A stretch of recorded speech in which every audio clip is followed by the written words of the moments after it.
कामयाब व्यक्ति की चमक लोगों को दिखाई देती है। उसने कितने अंधेरे देखे हैं ये कोई नहीं जानता। यदि सपने सच नहीं हो रहे हो तो रास्ते बदलो, सिद्धांत नहीं, क्योंकि पेड़ हमेशा पत्तियां बदलते हैं, जड़ें नहीं। कोई भी व्यक्ति सिर मुड़ाने से या फिर उसके परिवार से या फिर उसकी जाति में जन्म लेने से संत नहीं बन जाता। जिस व्यक्ति में सच्चाई और विवेक होता है वही धर्म है, वही संत है। दर्द तो तय है, आपके हाथ में नहीं है। हाँ, दुखी होना या ना होना वो आपके हाथ में आवश्यक है। स्वास्थ्य सबसे बड़ा उपहार है, संतोष सबसे बड़ी संपत्ति और सबसे अच्छा रिश्ता है। हमारे विचारों का ही परिणाम है। मन ही सब कुछ है। जो हम सोचते हैं वो ही हम बन जाते हैं। अगर आध्यात्मिक मार्ग पर चलने के लिए आपको कोई साथ नहीं मिलता तो अकेले ही चलिए। आप खुद अपने प्यार और स्नेह के उतने ही हकदार हैं जितना इस दुनिया में कोई भी अन्य व्यक्ति है।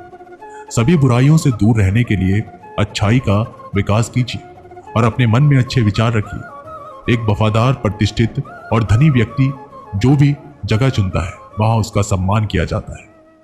बीता हुआ समय बीत चुका है, भविष्य अभी दूर है।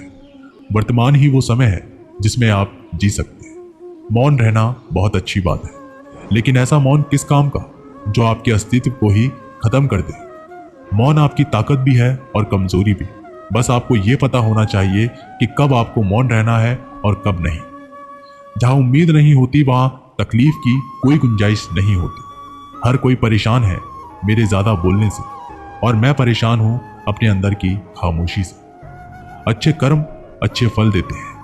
वो जो अपने परिवार से अधिक जुड़ा है उसे भय और चिंता का सामना करना पड़ता है, क्योंकि सभी दुखों की जड़ लगाव है।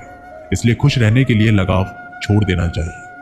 वो जो हमारे चिंतन में रहता है वो गरीब है, भले ही वास्तविकता में बहुत ही दूर क्यों ना हो, लेकिन जो हमारे हृदय में नहीं वो करीब होते हुए भी बहुत दूर हो जाता है। वो जिसका ज्ञान बस किताबों तक सीमित है और जिसका धन दूसरों के कब्जे में है, वो जरूरत पर ना अपना ज्ञान प्रयोग कर सकता है और ना ही धन।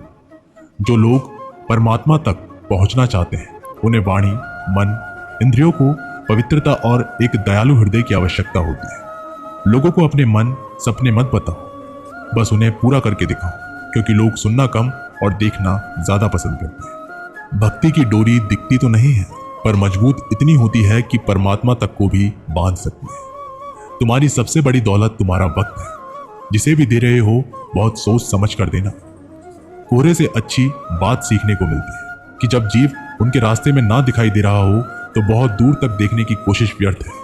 एक एक कदम चलते रहो, रास्ता खुलता जाएगा। दीपक का जीवन इसलिए वंदनीय है कि वो जलता है। अभी तो इसलिए वंदनीय है क्योंकि वो दूसरों के लिए जलता है, दूसरों से नहीं जलता। दृढ़ इच्छा शक्ति वो शस्त्र है जिसके साथ तुम्हारे ज्ञान और क्षमता में आश्चर्यजनक परिवर्तन आता है। अपमान प्रेम की गरिमा को भंग कर सकता है।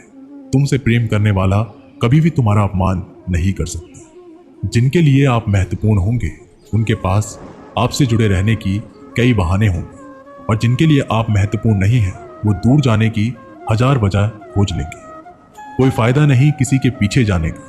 हंसते हंसते अपना जीवन बिताओ और भूल जाओ उसे जो तुम्हें भूल गया हो। यदि कोई आपको अच्छा लगता है तो अच्छा वो नहीं, अच्छे आप हैं, क्योंकि उसमें अच्छाई देखने वाली नजर आपके पास है। एक बार एक मूर्तिकार अपनी छेनी और हथौड़े से एक पत्थर को भगवान की मूर्ति का आकार देने का प्रयास कर रहा था। जैसे ही वह छेनी पर अपना हथौड़ा चलाता वह पत्थर चिल्लाने लगता और कहने लगता कि ये क्या कर रहे हो, मुझे इतना मार क्यों रहे हो, मुझे बहुत दुख हो रहा है, तकलीफ हो रही है, पीड़ा हो रही है, मुझे अपने हाल पर छोड़ दो और यहाँ से चले जाओ।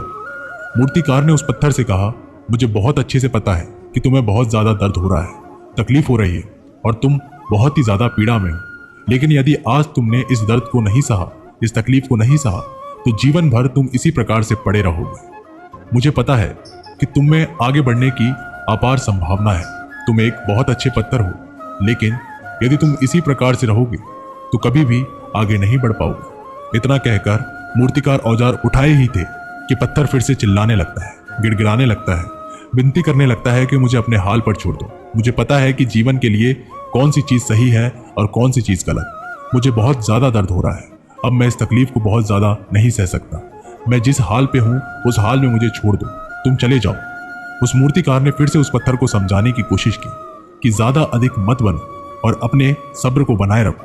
थोड़ी देर और इस दर्द को सहो। यदि इस दर्द को सह लिया तो मैं भगवान की मूर्ति के रूप में तुम्हारी स्थापना करवाऊंगा और फिर दूर दूर से लोग तुम्हारी पूजा करेंगे और पंडित लोग तुम्हारी सेवा करेंगे। लेकिन पत्थर ने उस मूर्तिकार की एक भी बात नहीं मानी। वह चिल्लाता रहा और अपनी बात पर अड़ा रहा। मूर्तिकार ने उस पत्थर को समझाने की बहुत कोशिश की, लेकिन वो पत्थर नहीं माना। अब मूर्तिकार भी थक चुका था और वो उस पत्थर को छोड़कर आगे बढ़ गया और थोड़ी दूर जाकर देखा कि एक और बहुत ही अच्छा पत्थर वहां पड़ा हुआ है। उसने छैनी और हथौड़ा उठाए और उस पत्थर की मूर्ति को बनाने के लिए तैयार हो गया। मूर्तिकार ने छैनी और हथौड़े का वार दूसरे पत्थर पर जारी रखा। दूसरे पत्थर को भी दर्द हुआ, तकलीफ उसे भी हुई, लेकिन उस पत्थर ने बर्दाश्त कर लिया और देखते ही देखते थोड़े समय के बाद उस पत्थर ने भगवान की मूर्ति का रूप धारण कर लिया। थोड़े दिन बाद उस मूर्ति की एक मंदिर में स्थापना हो गई। धीरे धीरे करके लोग उसकी पूजा पाठ करने लगे। लोगों की मन्नतें वहां से पूरी होने लगी और वह मंदिर बहुत ही ज्यादा प्रसिद्ध हो गया। अब धीरे धीरे करके दूर दूर से गांव से लोग वहां पूजा पाठ करने आने लगे। फिर एक दिन उस पत्थर को उसी मंदिर में लाया गया और उसे एक कोने में रख दिया गया। अब लोग आते, उस पर नारियल फोड़ते। ये कोई और पत्थर नहीं बल्कि वही पत्थर था जिसने दर्द को नहीं सहा था।